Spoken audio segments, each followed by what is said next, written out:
BNB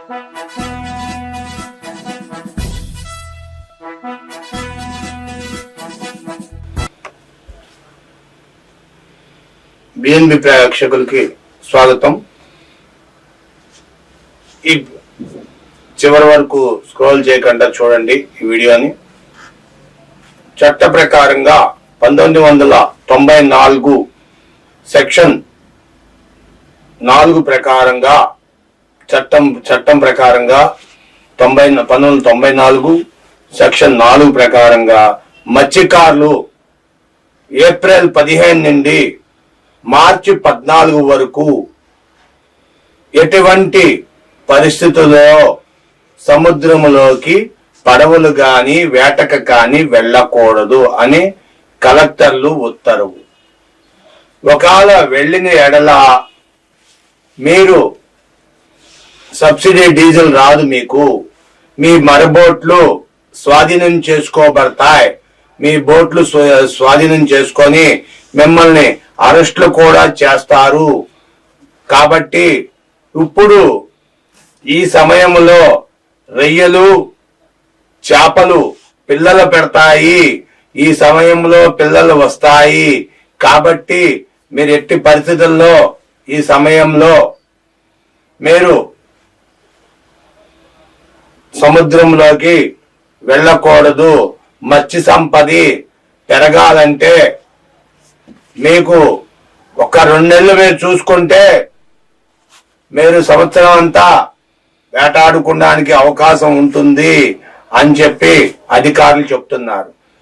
సుమారు 61 రోజులు మరి వీళ్ళ జీవనాధారం ఏంటండి? మత్స్యకారులు వేటకెళ్ళకపోతే వీళ్ళ జీవనాధారం ఏంటి?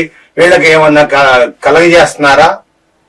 వేటకెళ్ళొద్దని సింపుల్ గా చెప్పేశారు. బాగుంది, చాలా బాగుంది.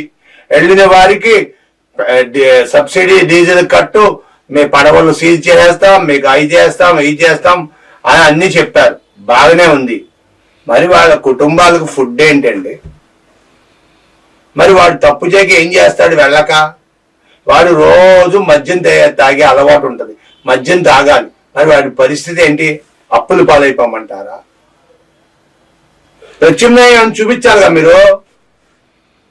ఏదో ఇంత అమౌంట్ నెలకి 2 నెలలకి నెలకి ఎంత ఇస్తాం, ఇంత ఇస్తాం అని చెప్పి ఏదో ఒకటి చూపించాలి. లేదా ఈ ఫుడ్ ఇస్తాం, ఈ రైస్ ఇస్తాం, ఇది ఇస్తాం, అది ఇస్తాం అని చెప్పాలి. 61 రోజు మీరు వెళ్ళొద్దంటే వాళ్ళు వెళ్ళకంటే ఎలాగుంటారు? ఆర్థిక బాధ, కడుపు మంట, పిల్లలు, చిన్న కుటుంబాలు వెళ్తారు. వెళ్ళి మీ చేతుల్లో దొరికిపోతారు. ఏమంటే మీ ఆఫీసర్లు చూసి చూడక లంచాలు తీసుకొని వదిలేస్తారు. మీరు బతకడానికా వాళ్ళు బతకడానికా ఈ చట్టం? చెప్పాలి. చిన్న చిన్న చేపలు పట్టద్దయ్యా, పెద్ద పెద్ద చేపలే పట్టండి, చిన్నవి వస్తే వదిలేయండి నదిలో అని చెప్పి చెప్పాలి.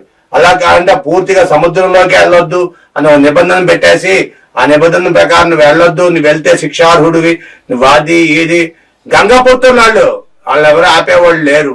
కానీ గంగకు పుత్రుడిని వాళ్ళకంట చేదకంట నువ్వు వెళ్ళొద్దు అంటే వాళ్ళు ఎలాగుంటారు? ఇప్పుడు నువ్వు కేటాయించావు, నువ్వు అనౌన్స్ చేసావు, వాళ్ళు ఎప్పుడో 45 రోజులు 60 రోజులు వాళ్ళు ఉండిపోతారు లోన, సముద్రంలోనే ఉండిపోతారు. నెలకో 15 రోజులకో వారం రోజులకో వస్తారు. ఈ లోపు వాళ్ళు వచ్చారని చెప్పి వాళ్ళ మీద నువ్వు ఎప్పుడు వెళ్ళావు అదే కేసులు రాస్తే వాళ్ళ పరిస్థితి ఏంటి